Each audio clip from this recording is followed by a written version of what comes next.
کیا ہونا ہے، پاؤں افگار ہے کیا ہونا ہے، تیرے بیمار کو میرے عیسیٰ غش لگاتار ہے کیا ہونا ہے، چھپ کے لوگوں سے کیے جس کے گناہ وہ خبردار ہے کیا ہونا ہے، اور کیوں رضا کرتے ہو ہنستے اٹھو جب وہ غفار ہے کیا ہونا ہے۔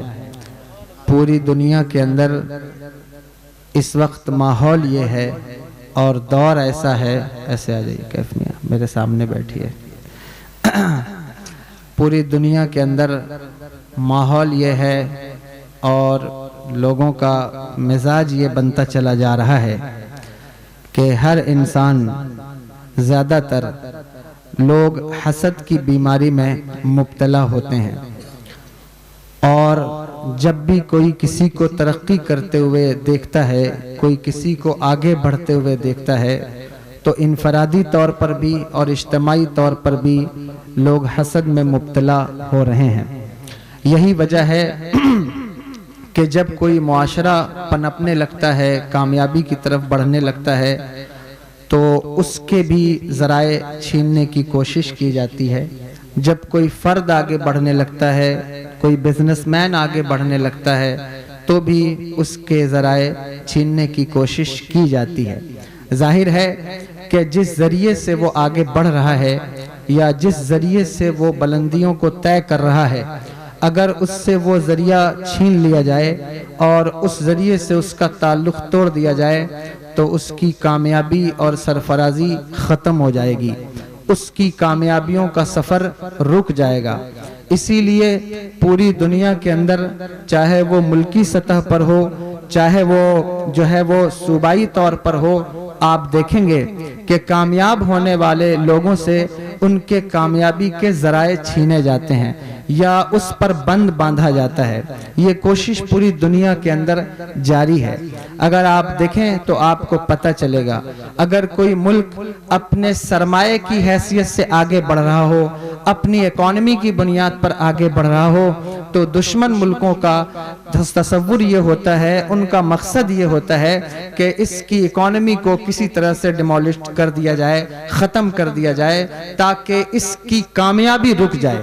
اگر کوئی وہ اللہ اکبر اپنے اسلحے کے حوالے سے کوئی ملک آگے بڑھ رہا ہو، تو دشمن ملکوں کی یہ سوچ ہوتی ہے کہ یہ اسلحے کے حوالے سے آگے بڑھ رہا ہے، اگر اس کا اسلحہ خانہ تیزی سے کامیاب ہوتا رہا تو یہ کامیاب ہو جائے گا، تو اسلحے کے ذریعے سے یہ آگے بڑھ رہا ہے، گویا اس کے اسلحے کی طاقت کو ختم کر دیا جائے۔ پوری دنیا کے اندر جن ملکوں کے پاس ایٹمی طاقت ہے، لوگ جانتے ہیں کہ اس ملک کی الحمدللہ ہمارا ملک بھی اس فہرست میں شامل ہے، لوگ چاہتے ہیں کہ اس طاقت کو ختم کر دیا جائے تاکہ ملک کی ترقی اور ملک کی دھاک ختم ہو جائے۔ مزاج صرف یہ دینا چاہتا ہوں، اور آپ کی توجہ اگر حاضر ہوگی تو آپ میری بات کو سمجھیں گے، یہ تمہیدی گفتگو ہے، یعنی کہ کامیابی کے جو بھی ذرائع ہوں ان کو اگر چھین لیا جائے تو کامیابی رک جاتی ہے، کامیابی ختم ہو جاتی ہے۔ اس لیے پوری دنیا میں جو قومیں حسد کا شکار ہیں وہ دوسری قوموں سے کامیابی کا ذریعہ چھیننا چاہتی ہیں، جو لوگ حسد کا شکار ہیں وہ اپنے مخالفین سے کامیابی کے ذرائع چھیننا چاہتے ہیں۔ اور پوری دنیا کو معلوم ہے کہ اگر قوم مسلم کی کامیابی کا کوئی سب سے بڑا ذریعہ ہے تو وہ عشق رسول ہے، اس لیے وہ چاہتے ہیں کہ تم سے عشق رسول کی دولت چھین لی جائے۔ اور یاد رکھنا، ہر کامیابی کے لیے ذریعہ ضروری ہوتا ہے، وسیلہ ضروری ہوتا ہے، تو جو قومیں تم سے وسیلہ چھیننا چاہتی ہیں یہ سمجھ جاؤ کہ وہ تمہارے چکر میں حسد کا شکار ہیں، اس لیے وہ وسیلے کا انحراف کر رہی ہیں اور وسیلے سے تمہیں روک رہی ہیں۔ اگر یہ بات کسی حد تک تمہیں سمجھ میں آئی ہو، اگر یہ بات تمہیں سمجھ میں آئی ہو تو میں تمہیں سمجھانا چاہتا ہوں۔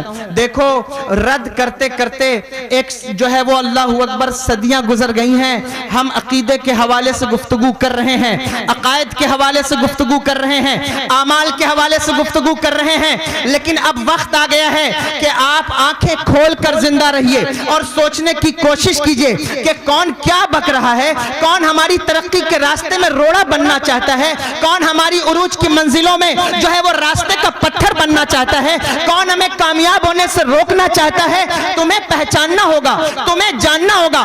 جب تک تم آنکھیں کھول کر زندہ نہیں رہو گے، دنیاوی طور پر بھی کامیاب نہیں ہو سکتے اور دینی طور پر بھی کامیاب نہیں ہو سکتے۔ اور ایک بات یاد رکھنا مسلمانوں، وہ کوئی اور قومیں ہوں گی جو دنیا میں ترقی کر کے کامیابی کی منزلوں کو فتح کرتی ہوں گی، لیکن تمہارا نصیبہ تو وہ نصیبہ ہے کہ اس وقت تک تم کامیاب نہیں ہو سکتے جب تک تمہارے سامنے دین کی راہیں استوار نہ ہو جائیں، دین کی راہیں ہموار نہ ہو جائیں۔ اس لیے اگر کامیابی کے راستے پر چلنا چاہتے ہو تو تمہیں پہلے دین کا راستہ اختیار کرنا ہوگا، دین کا طریقہ اختیار کرنا ہوگا۔ اب اس دین کے طریقے کے اندر، دین کے راستے پر چلنے کے لیے جو سب سے بڑی چیز ہے جو تمہاری کامیابی تک تمہیں لے جائے گی، اس کو وسیلہ کہتے ہیں، اس کو ذریعہ کہتے ہیں۔ دیکھو یہ وسیلہ کتنا اہم ہے، یہ ذریعہ کتنا اہم ہے۔ میں اس وقت تمہاری توجہ چاہتا ہوں، اور ہو سکتا ہے کہ آپ سوچ رہے ہوں کہ شاید میں صرف عقیدے پر گفتگو کروں گا، لیکن میں آپ کی توجہ چاہتا ہوں اور آپ غور تو کریں کہ کیا وہ لوگ جو وسیلے کا انکار کر رہے ہیں وہ تمہیں کامیابی سے روکنا نہیں چاہتے؟ کیا وہ نہیں جانتے ہیں کہ اگر انہوں نے نبی کا وسیلہ لیا تو یہ خدا تک پہنچ جائیں گے؟ انہیں معلوم ہے اگر انہوں نے ولی کا وسیلہ لیا تو اللہ اکبر یہ مولا علی تک پہنچ جائیں گے، اگر انہوں نے علی کا وسیلہ لیا تو یہ نبی تک پہنچ جائیں گے، نبی کا وسیلہ لیا تو یہ خدا تک پہنچ جائیں گے۔ تو انہیں روکو، تو انہیں کیپچر کرو، تو انہیں ان کے سیلے رواں پر بند باندھو۔ کیسے باندھا جائے گا؟ اسی طرح باندھا جائے گا کہ جس وسیلے کی طرف تم بڑھ رہے ہو یہ وسیلہ تو جائز ہی نہیں ہے، جس وسیلے کی طرف تم کوشش کر رہے ہو وہ تو جائز ہی نہیں ہے، اس لیے اس کو چھوڑ دو، اس کو ختم کر دو، اس سے کنارے ہٹ جاؤ اور ڈائریکٹ جانے کی کوشش کرو۔ یہ موضوع بہت پرانا ہے، مجھے معلوم ہے کہ آپ کو لگ رہا ہوگا یہ بہت پرانے موضوع پر ہم بات کر رہے ہیں، لیکن بات اس لیے کر رہے ہیں کہ تمہاری ترقی کے سارے راستے اسی وسیلے سے ہو کر کے گزرتے ہیں۔ جو اس وسیلے سے نہیں گزرتا وہ کچھ بھی نہیں بن پاتا۔ خدا کی قسم یہ وسیلہ، جس وسیلے کا ذکر میں کر رہا ہوں، اتنا اللہ اکبر عظیم وسیلہ ہے کہ کوئی صدیق بنتا ہے تو اسی وسیلے سے بنتا ہے، کوئی عدالت کا بادشاہ بنتا ہے تو اسی وسیلے سے بنتا ہے، کوئی سخاوت کا تاجور بنتا ہے تو اسی وسیلے سے بنتا ہے۔ بلکہ اللہ اکبر دنیا میں جس کو جو ملتا ہے میرے نبی کے وسیلے سے ملتا ہے۔ میرے امام کہتے ہیں لا و رب العرش جس کو جو ملا ان سے ملا، بڑھتی ہے کونین میں نعمت رسول اللہ۔ نعرہ تکبیر، نعرہ رسالت، حضور سید عادل میاں صاحب قبلہ، حضور سید عادل میاں صاحب قبلہ، نعرہ تکبیر، نعرہ رسالت۔ وسیلہ قرآن کہتا ہے یہ جو وسیلہ ہے، وسیلہ لینا، وسیلہ تلاش کرنا، اس کا مطلب کیا ہے؟ اس کا مفہوم کیا ہے؟ آپ نے کبھی سوچا؟ آپ نے کبھی غور کیا؟ دیکھو وسیلہ انسان جب بھی حاصل کرتا ہے تو اللہ اکبر کامیابی کے لیے حاصل کرتا ہے تو اللہ تبارک و تعالی اسے اس کامیابی تک پہنچا دیتا ہے۔ اسی لیے قرآن میں جو ہے وہ یہ آیت کریمہ اللہ تبارک و تعالی نے ارشاد فرمایا کہ اے ایمان والوں وسیلہ تلاش کرو۔ اب وسیلہ کس کا تلاش کرنا ہے؟ کن لوگوں کا وسیلہ لینا ہے؟ تو قرآن کہتا ہے کہ کونوا مع الصادقین، جو ہے وہ سچوں کے ساتھ ہو جاؤ، یعنی سچوں کا وسیلہ لیا جائے گا۔ اب ہو سکتا ہے اس وقت کوئی عبارت کے اعتبار سے میرے اوپر اعتراض کرے، لیکن جس کو اعتراض ہو وہ مجھ سے براہ راست تعلق قائم کرے تو میں اس کو جو ہے وہ مطمئن انشاءاللہ تبارک و تعالیٰ کر دوں گا۔ اللہ تبارک و تعالیٰ فضل فرمائے، لیکن جو مطمئن ہونا چاہتا ہے اسی کو مطمئن کیا جا سکتا ہے، جو مطمئن نہیں ہونا چاہتا اس کو مطمئن نہیں کیا جا سکتا، اس لیے کہ جو خود چاہے کہ میری حالت بدلے اسی کی حالت بدلتی ہے، جو نہیں چاہتا کہ میری حالت بدلے اس کی حالت کبھی نہیں بدلتی، اس کی حالت کو کوئی نہیں بدل سکتا، کوئی نہیں بدلتا۔ اس لیے جو مطمئن ہونا چاہے گا میں اس کو ضرور سمجھا دوں گا، اور جو نہیں ہونا چاہتا میں اس کی بات ہی نہیں کرتا۔ تو یہاں عرض یہ کر رہا ہوں کہ اللہ کے ولیوں کی طرف اللہ نے بلایا۔ اللہ تبارک و تعالیٰ نے ایک مقام پر فرمایا، اللہ اکبر کبیرہ، کیا فرمایا کہ میری رحمتیں جو ہے وہ محسنین کے قریب ہیں، یعنی کہ ان لوگوں کے قریب ہیں جو احسان کرنے والے ہیں اور اس سے مراد اللہ کے ولی ہیں. تو پتہ چلا کہ اگر نبی کی بارگاہ تک پہنچنا ہے تو اولیاء کا وسیلہ لینا ہوگا. پتہ چلا کہ اگر جو ہے وہ اللہ اکبر اللہ تک پہنچنا ہے تو نبی کا وسیلہ لینا ہوگا. بغیر اس کے تو تم یہ منزلیں حاصل نہیں کر سکتے, بغیر اس کے تو تم کامیابی کی طرف بڑھ نہیں سکتے. اب ایک خاص بات کہتا ہوں, اگر ولیوں کی طرف جانا چاہتے ہو تو علماء کا وسیلہ لیا کرو. دیکھو اگر ولیوں تک پہنچنا چاہتے ہو تو علماء کا وسیلہ حاصل کرو. لوگ ہم ڈائریکٹ والے ہیں ہی نہیں, اس لیے لوگ کہیں منہ اٹھا کے سیدھے ہی چل دیتے ہیں کہ ہم ولی کی بارگاہ میں جا رہے ہیں. ولیوں کی بارگاہ کی معرفت علماء کے علاوہ کسی اور کو نہیں ہو سکتی. اس لیے اگر ولی تک پہنچنا ہے تو علماء کا وسیلہ تلاش کیجئے, آپ کو ولیوں کی بارگاہ مل جائے گی کہ ولی کی بارگاہ ہے کون. اور جب ولی تک پہنچ جاؤ گے تو ولی نبی تک پہنچا دیتے ہیں. خدا کی قسم ولی نبی تک پہنچا دیتے ہیں. بلکہ میں تو یوں کہتا ہوں, اگر آپ تاریخ کے اندر غور کریں اور اندازہ لگائیں تو جو بھی نبی تک پہنچا ولیوں کے وسیلے سے پہنچا, جو بھی نبی تک گیا ولی کے وسیلے سے گیا. اگر آپ تاریخ پر غور کریں گے تو آپ کو پتہ چلے گا کہ اللہ اکبر جتنے لوگ ایمان لائے, صحابہ کرام کا زمانہ چھوڑ دیں, اس کے بعد آگے آئیں, جو نبی تک جاتا ہے ولیوں کے وسیلے سے جاتا ہے. اس لیے کہ اللہ کے رسول کا ہر صحابی ولی ہے, اللہ کے رسول کا ہر صحابی ولی ہے. تو جو لوگ نبی تک پہنچے ولی کے وسیلے سے پہنچے. اگر کوئی ولی کا انکار کرے, اگر کوئی ولیوں کی بارگاہ کا انکار کرے تو پتہ چلا کہ یہ نبی تک جانا ہی نہیں چاہتا, اس کو نبی تک جانے کی فکر ہی نہیں ہے. اور جس کو نبی تک جانے کی فکر ہے وہ کبھی ولیوں کا انکار نہیں کرے گا, وہ کبھی ولیوں کی بارگاہ کا انکار نہیں کرے گا, وہ کبھی ولیوں کی فتوت کا انکار نہیں کرے گا, وہ کبھی ولیوں کے طریقہ کار کا انکار نہیں کرے گا. اللہ اکبر. پتہ چلا کہ جو ولی تک جا رہا ہے اس کا مقصد یہی ہے کہ اللہ اسے نبی تک پہنچا دے. اسی چیز کو لیے جو ہے وہ قرآن پاک میں وسیلے کا لفظ استعمال کیا گیا کہ وسیلہ تلاش کرو, وسیلہ تلاش کرو. لیکن آج تمہارے عقیدے پر یہ الغار یہ ہے کہ وسیلے کو ترک کر دو, وسیلہ کوئی کام نہیں دیتا, وسیلے سے کوئی فائدہ نہیں ہوتا. لیکن ہم کہتے ہیں کہ خدا کی قسم اللہ بندوں کو جو دیتا ہے وہ بھی وسیلے سے دیتا ہے, حالانکہ وہ محتاج نہیں ہے. اللہ اکبر. ہم تو مخلوق ہیں, وہ خالق ہے, وہ محتاج نہیں ہے. لیکن وہ جب بھی کسی کو کچھ دیتا ہے تو نبی کے وسیلے سے دیتا ہے اور بتاتا ہے کہ میرے بندوں جب میں تمہیں دیتا ہوں تو نبی کے وسیلے سے دیتا ہوں. تو پھر اگر تم کچھ مجھ سے مانگنا چاہتے ہو تو ڈائریکٹ کیسے مانگتے ہو, نبی کا وسیلہ کیوں نہیں اختیار کرتے؟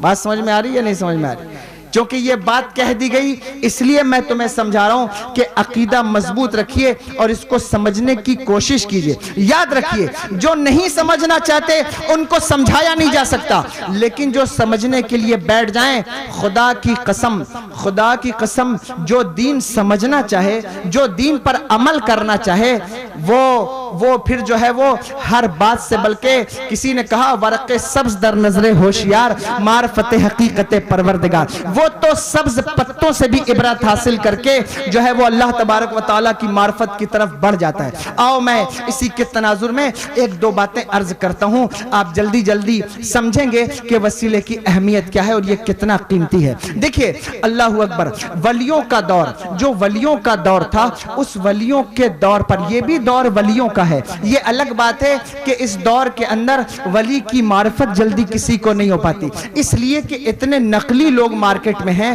کہ لوگ کنفیوزڈ ہیں کہ پتہ نہیں یہ اصلی ہے بھی یا نہیں ہے. اتنے بازاری لوگ مارکیٹ میں موجود ہیں کہ لوگوں کو اصلی لوگوں کی معرفت حاصل نہیں ہے, اس وجہ سے لوگ کنفیوز ہو جاتے ہیں. لیکن نقلی کو دیکھ کر اصلی کا انکار نہیں کرنا چاہیے. جو لوگ ولیوں کا انکار کرتے ہیں, خدا کی قسم جس دن کسی ولی کامل سے ملاقات ہو جائے گی دل کی دنیا بدل جائے گی, دل کی دنیا بدل جائے گی. اگر کسی ولی کامل سے ملاقات ہو جائے, اگر کسی ولی سے ملاقات ہو جائے تو پھر انکار کرنے کی صورتیں بند ہو جاتی ہیں. لیکن نقلی کو دیکھا, کسی دربار میں دیکھا, کسی خرافات کرنے والے کو دیکھا, اس کو دیکھ کر انکار کر دیا کہ یہ تو نقلی ہے, گویا ولی ہوتے ہی نہیں, گویا ولی کا معاملہ ہی کچھ نہیں, تو انکار کر دیا. کرامتوں کا انکار کر دیا, فلاں کا انکار, کبھی جو جو ہے وہ لنگر کا انکار، فاتحے کا انکار، یہ سارے انکار کرتے رہتے ہیں. اور یہ وہ لوگ ہیں جنہوں نے قرآن بھی پڑھا ہے اور حدیث مصطفیٰ بھی پڑھا ہے، جن کو معلوم ہے کہ اللہ نے اپنے ولیوں کو وہ مقام عطا فرمایا ہے کہ اگر کوئی ولیوں کی طرف بڑھ جائے اور ولیوں کی طرف بڑھ جائے اور اگرچہ اسے راستے میں موت آ جائے، پھر بھی اگر اس کا ارادہ توبہ کو ہو تو اللہ اسے جہنم میں داخل نہیں کرتا بلکہ جنت میں داخل کرتا ہے. یہ تو کتنی مشہور حدیث پاک ہے نا. میرے آقا سرور دو عالم صلی اللہ تعالی علیہ وآلہ وسلم نے ارشاد نہیں فرمایا؟ اللہ اکبر. حضور فرماتے ہیں کہ بنی اسرائیل میں ایک شخص تھا جس نے 99 لوگوں کا قتل کیا تھا. اب آپ سوچیں گے اب میں وہی حدیث پاک بیان کرنے لگا. دیکھو حدیث تو وہی بیان کر رہا ہوں جو تم نے سنا ہے، لیکن چونکہ اس وقت عقیدہ بیان کر رہا ہوں، اس کے بعد عمل بیان کروں گا تو میں بات کروں گا. لیکن یہ مت سوچنا کہ بس میں وہی بیان، حضور کی اسی حدیث سے جو بات میں سمجھانا چاہتا ہوں وہ تمہیں سمجھ میں آئے گی. اس حدیث سے میں مقام اولیاء سمجھاؤں گا کہ اللہ کے ولیوں کا مقام ہے کیا.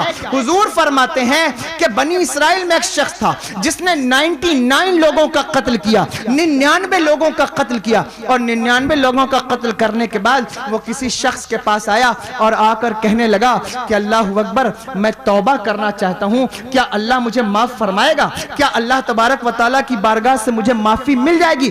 کتنے لوگوں کا قتل کیا تھا؟ 99 لوگوں کا قتل کیا تھا. جس شخص سے اس نے پوچھا، اس نے کہا 99 لوگوں کا قتل کیا ہے اور اب اللہ سے معافی مانگنا چاہتا ہے.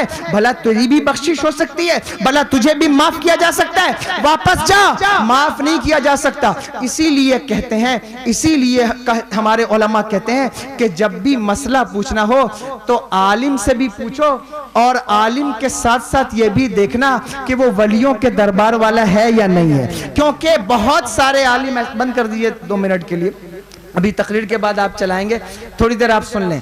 عالم سے پوچھو، لیکن یہ دیکھو کہ یہ عالم ولیوں کا انکار کرنے والا ہے یا ولیوں کی قربت والا ہے. دیکھو میں جان رہا ہوں کہ گفتگو اس وقت خشک ہے تو آپ کا مزاج یہ بن رہا ہوگا کہ حضرت شروعات میں کیا بیان کر رہے ہیں ہماری سمجھ میں نہیں آ رہا، لیکن جو اینڈ ہے مجھے امید ہے میرے رب سے کہ ضرور آپ کو وہ بات سمجھ میں آئے گی جو میں بات کہنا چاہتا ہوں. دیکھو اسی لیے قرآن کہتا ہے فَاسْأَلُوا أَهْلَ الذِّكْرِ إِن كُنتُمْ لَا تَعْلَمُونَ. اہل ذکر سے سوال کرو اگر تم نہیں جانتے. میں نے قرآن سے کہا قرآن اہل ذکر سے مراد بھی اہل علم ہی ہے، لیکن قرآن سے پوچھو کہ قرآن تو نے اہل ذکر کیوں کہا، اہل علم کیوں نہیں کہا؟ کیا علم کا صیغہ قرآن میں استعمال نہیں ہوا؟ لیکن جب سوال پوچھنے کی بات آئی تو قرآن نے یوں نہیں کہا کہ اہل علم سے پوچھو، بلکہ کہا اہل ذکر سے پوچھو. یا اللہ یہ اہل ذکر کون ہے، یہ ذکر والے کون ہیں؟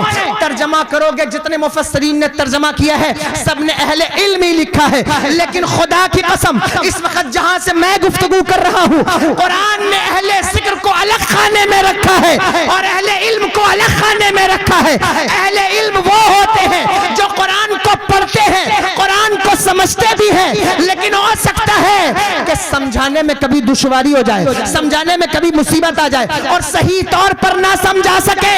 لیکن اہل ذکر وہ ہیں جو قرآن کو پڑھتے بھی ہیں، قرآن کو سمجھتے بھی ہیں اور سمجھاتے یوں ہیں کہ کسی انسان کو پھر اس سے انکار نہیں رہ جاتا. جب وہ سمجھاتے ہیں تو پھر ان کے سمجھانے کا طریقہ کار وہ ہوتا ہے کہ کوئی اس سے اعتراض نہیں کر پاتا. اسی لیے ولیوں کی بارگاہ میں جب کوئی سوال کیا جاتا ہے تو اس سوال کا جواب اتنا معقول ملتا ہے، اتنا معقول ملتا ہے کہ پھر اعتراض کی گنجائش نہیں رہ جاتی. حضرت امام جعفر الصادق رضی اللہ تعالیٰ عنہ اتنی بڑی شخصیت، اللہ اکبر. حضرت امام جعفر الصادق رضی اللہ تعالیٰ عنہ کی بارگاہ میں ایک شخص آیا اور آ کر کہنے لگا حضرت یہ چھوٹی سی شیشی ہے، آپ مجھے بتائیے کہ اتنا بڑا آسمان اور اتنی بڑی زمین کیا اللہ تبارک و تعالیٰ اس شیشی میں داخل کر سکتا ہے اس کیفیت کے ساتھ کہ آسمان چھوٹا بھی نہ ہو، زمین چھوٹی بھی نہ ہو اور شیشی بڑی بھی نہ ہو؟ کیا وہ اس میں داخل کر سکتا ہے؟ کون ہے حضرت امام جعفر الصادق؟ حضرت امام جعفر الصادق بیٹے حضرت امام محمد الباقر کے،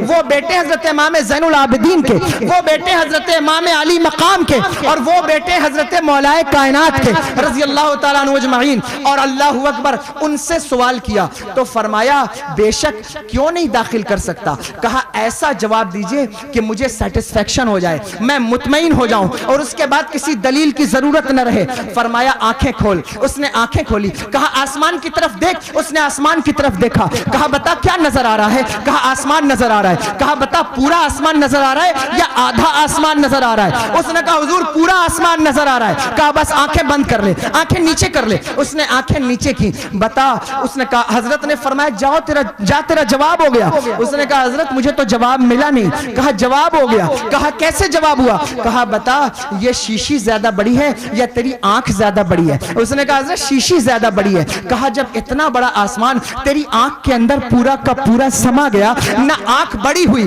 نہ آسمان چھوٹا ہوا, لیکن پورے آسمان کو تیری آنکھ نے کیپچر کر لیا, تو وہ بھی آنکھ کون سی, جس آنکھ سے تم دیکھتے ہو اس آنکھ کے اندر ایک سیاہ نقطہ ہے, اس سیاہ نقطے سے کوئی نہیں دیکھتا, اس نقطے کے اندر بھی ایک نقطہ ہے جسے آنکھ کا نور کہا جاتا ہے, اس نور سے, اور یہ تو اب چونکہ سائنس موضوع نہیں ہے ورنہ میں تمہیں سمجھاتا کہ آنکھ دیکھتی کیسے ہے. آنکھ ڈائریکٹ کسی چیز کو نہیں دیکھتی بلکہ آنکھ بھی کسی چیز کو کیپچر کرتی ہے, آنکھ بھی کسی چیز کو کیپچر کرتی ہے. اور تمہیں پتا ہے موضوع وسیلہ ہے, بات آنکھ کی آ گئی, سائنٹسٹ کہتے ہیں کہ آنکھ بھی اپنے نور کے بعد ایک نور کی محتاج ہوتی ہے, اگر وہ نور اس کے سامنے ہوگا تو وہ کسی چیز کو کیپچر کرے گی, اور اگر وہ نور سامنے نہ ہو تو آنکھ بھی اس چیز کو کیپچر نہیں کر سکتی. یہی وجہ ہے کہ آنکھ کو دکھائی سورج کی روشنی میں دیتا ہے, اگر رات کی تاریکی میں دیکھو تو تمہیں کوئی چیز دکھائی نہ دے گی.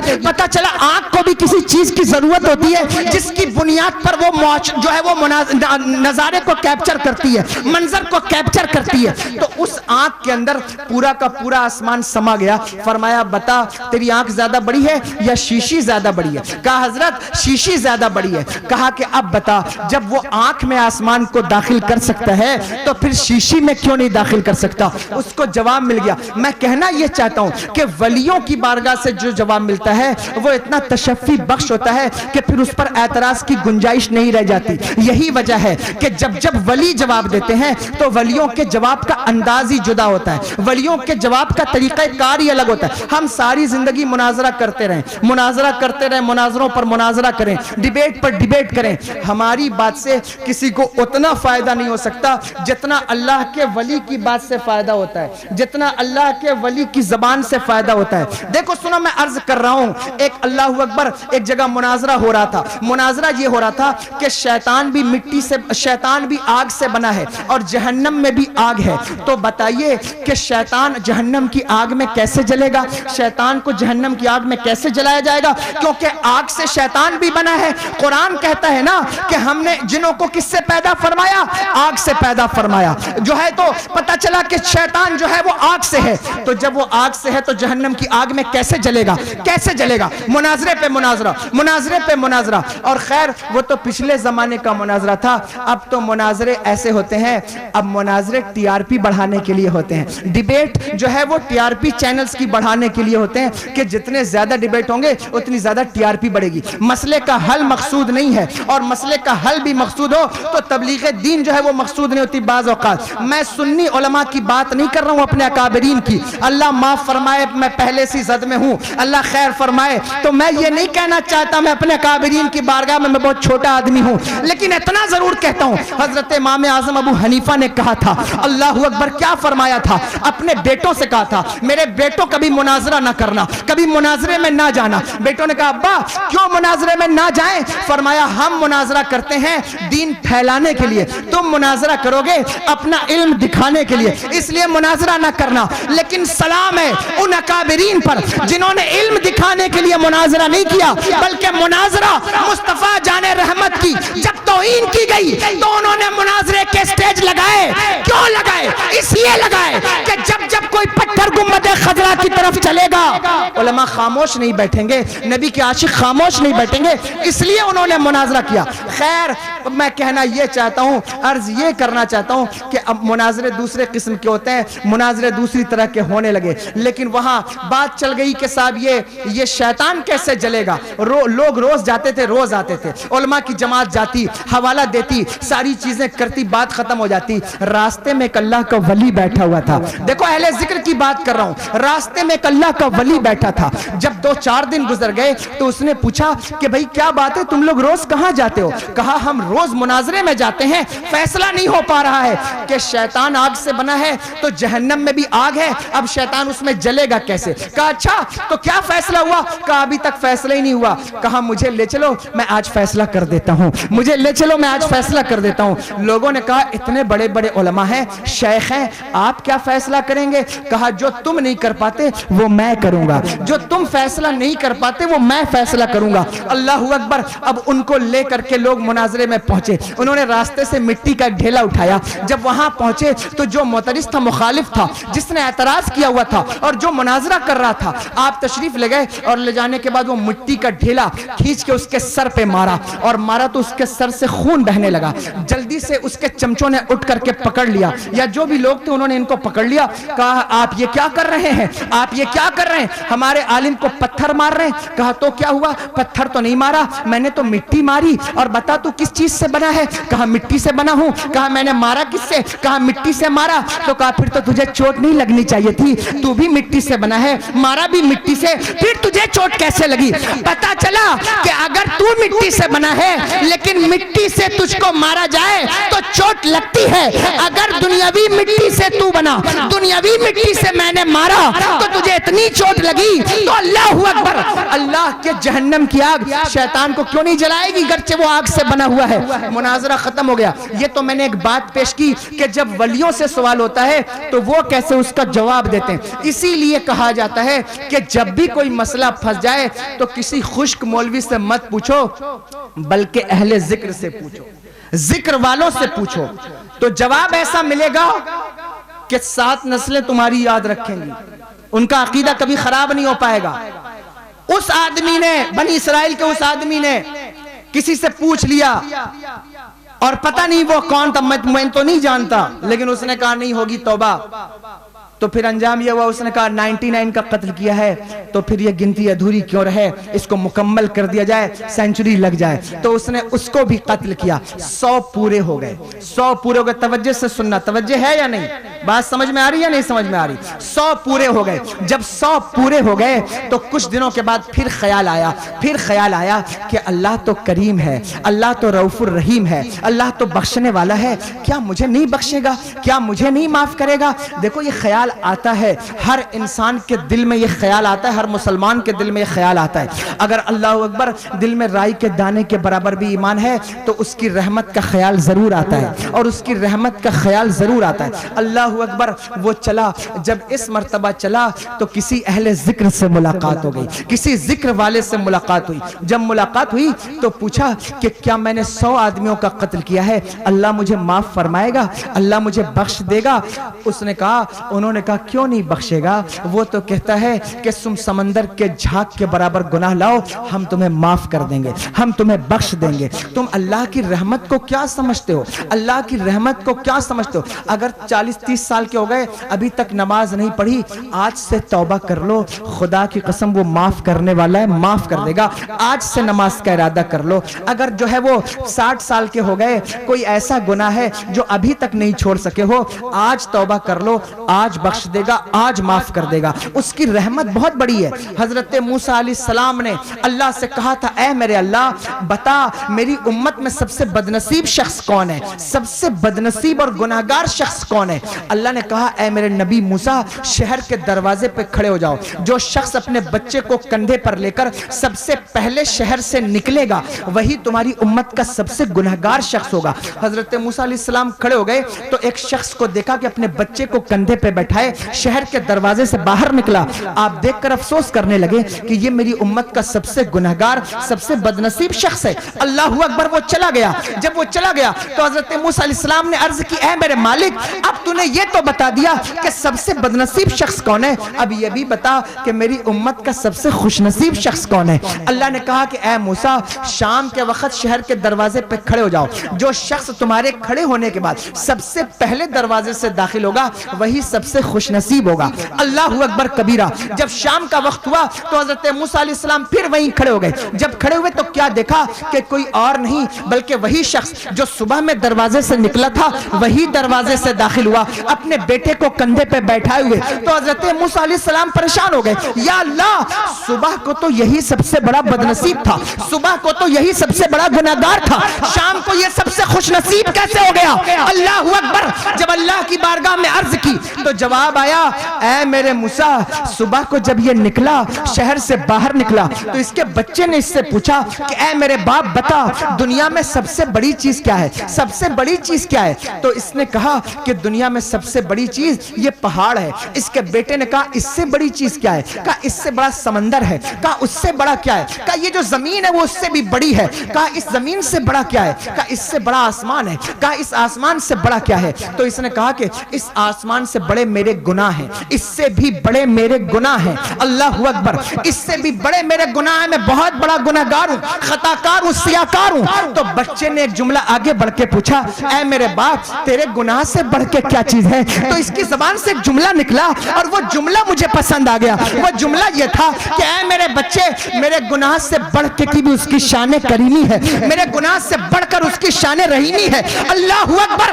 میرے رب کی رحمت ہے جو میرے گناہ سے بڑی ہے. اس کا یہ جملہ مجھے اتنا پسند آیا کہ جو صبح کو سب سے بدنصیب تھا, میں نے اس کے گناہ معاف کر کے اسے تیری امت کا سب سے خوش نصیب شخص بنا دیا ہے.